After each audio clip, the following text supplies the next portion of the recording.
एक कप चाय हो जाए, बस इतना कहने भर की देर है कि चाहे जितनी भी व्यस्तता हो या काम का दबाव हो, सब छूमंतर हो जाता है। और जैसे ही चाय का एक घूंट गले से नीचे उतरता है, राहत की सांस मिलती है। चाय की यह आदत भारत में सालों पुरानी है। चाय की प्याली के बिना सुबह के अखबार की खबरों में स्वाद नहीं आता, दोस्तों से मुलाकात रास नहीं आती। अब तो राजनीति में भी चाय पर चर्चा होने लगी है। किंतु क्या कभी सोचा है कि चाय आखिर आई कहाँ से? अगर नहीं तो आइए जानते हैं चाय की चुस्कियों के राज। पर उससे पहले एक जरूरी बात, अगर आपने चैनल को अभी तक सब्सक्राइब नहीं किया है तो सब्सक्राइब करना ना भूलें और बेल आइकन को प्रेस करें लेटेस्ट अपडेट पाने के लिए। नमस्कार दोस्तों, India reacts and review channel में आपका स्वागत है। चाय की खोज करने के लिए वैज्ञानिकों की जरूरत नहीं थी, बल्कि इतिहास में एक ऐसी घटना का जिक्र है जो बताती है कि चाय की खोज अचानक हो गई थी। कहा जाता है कि आज से करीब 5000 साल पहले चीन में सम्राट शेन नुंग की बादशाहत थी। वे खुद को स्वस्थ रखने के लिए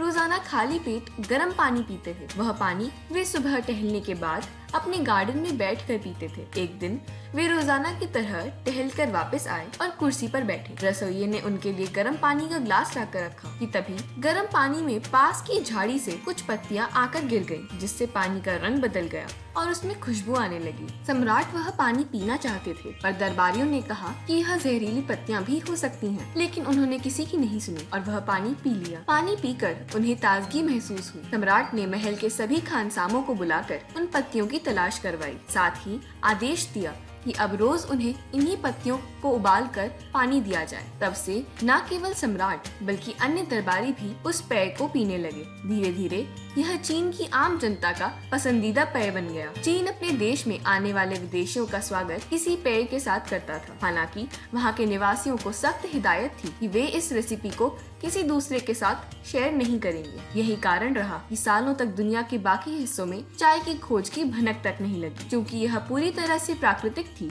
इसलिए चीन में बौद्ध भिक्षुओं ने भी इसका सेवन शुरू कर दिया। चाय पीने से उन्हें शरीर में गर्मी का एहसास होता और ताजगी मिलती। लंबे समय तक नींद नहीं आने के कारण वे ध्यान कर पाते थे। जब उन्हें चाय के फायदे मालूम हुए तो वे अपने साथ इसकी पत्तियों को सहेज कर रखने लगे। जहाँ एक ओर चीन की आम जनता और दरबारी चाय के राज को दुनिया से छिपाए हुए थे, वहीं दूसरी ओर बौद्ध भिक्षु जहाँ भी गए उन्होंने चाय बनाकर पी और अपने आसपास के लोगों को भी पिलाई। इस तरह से चाय के बारे में जापान, भूटान, नेपाल और फिर भारत तक जानकारी पहुँच चुकी थी। भारत में चाय से जुड़ा एक और इतिहास है। बौद्ध की शिक्षाओं से प्रभावित होकर जैन धर्म के संस्थापक भगवान महावीर ने ध्यान करना शुरू किया था। यह वो दौर था जब उन्होंने धर्म की स्थापना नहीं की थी, बल्कि वे खुद ज्ञान प्राप्ति के मार्ग पर थे। बौद्ध भिक्षुओं से ध्यान के गुण सीखने के दौरान भगवान महावीर को चाय की पत्तियों के बारे में पता चला। उन्होंने भारत के असम में उन झाड़ियों को खोज निकाला जहाँ से चाय की पत्तियाँ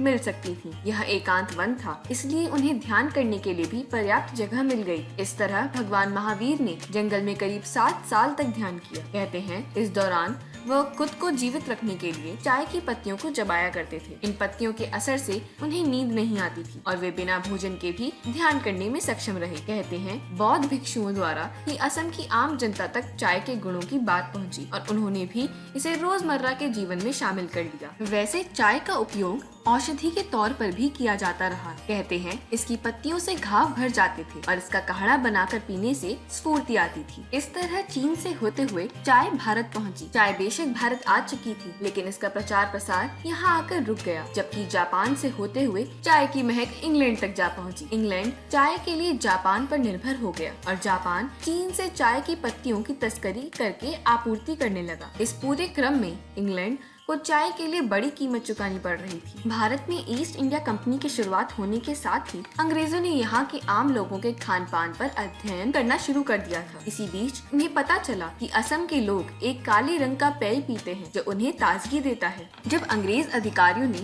उस पेय की जांच की तो पाया कि यह जंगली चाय की पत्तियां हैं। अंग्रेजों के लिए असम की चाय किसी खजाने से कम नहीं थी। भारत में चाय होने की सबसे पहली खबर 1834 में गवर्नर लॉर्ड विलियम बेंटिक को मिली थी। उन्होंने इस काले पेय के बारे में ब्रिटिश सरकार के अधिकारियों को बताया और फिर एक टीम लेकर असम पहुंचे, जहां आम नागरिकों की मदद से चाय के पौधों की तलाश कर ही ली।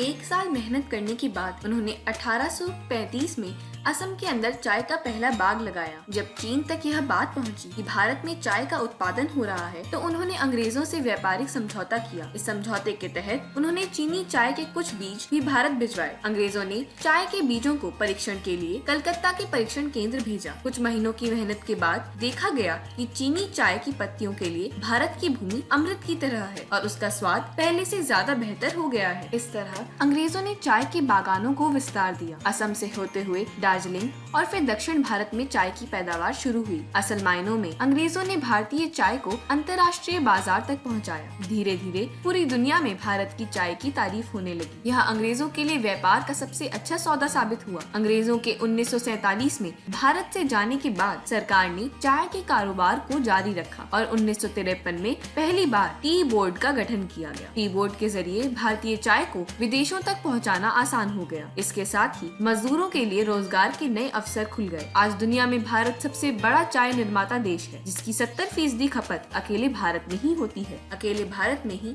चाय की 50 से ज्यादा किस्में और दर्जनों रेसिपी हैं। खास बात यह है कि भारतीय चाय से बने पाउडर का इस्तेमाल दवाओं में भी होने लगा है। चाय से हर्बल कैप्सूल तैयार किए जा रहे हैं, जो शरीर की इम्यूनिटी सिस्टम को ठीक करने में मददगार है। तो अगली बार जब भी आप चाय की चुस्कियां लें, तो इसके दिलचस्प इतिहास को जरूर याद कीजिएगा। आशा करती हूँ ये वीडियो आपको पसंद आया होगा। अगर हाँ, तो प्लीज इस वीडियो को लाइक और शेयर करना मत भूलिएगा और कमेंट बॉक्स में अपने सुझाव जरूर दीजिएगा, ताकि आपकी पसंद के अन्य विषयों पर दिलचस्प जानकारी मैं आपके लिए लाती रहूं। जल्द ही आपसे मैं फिर मिलूंगी किसी नए और इंटरेस्टिंग टॉपिक के साथ। तब तक के लिए विदा दीजिए।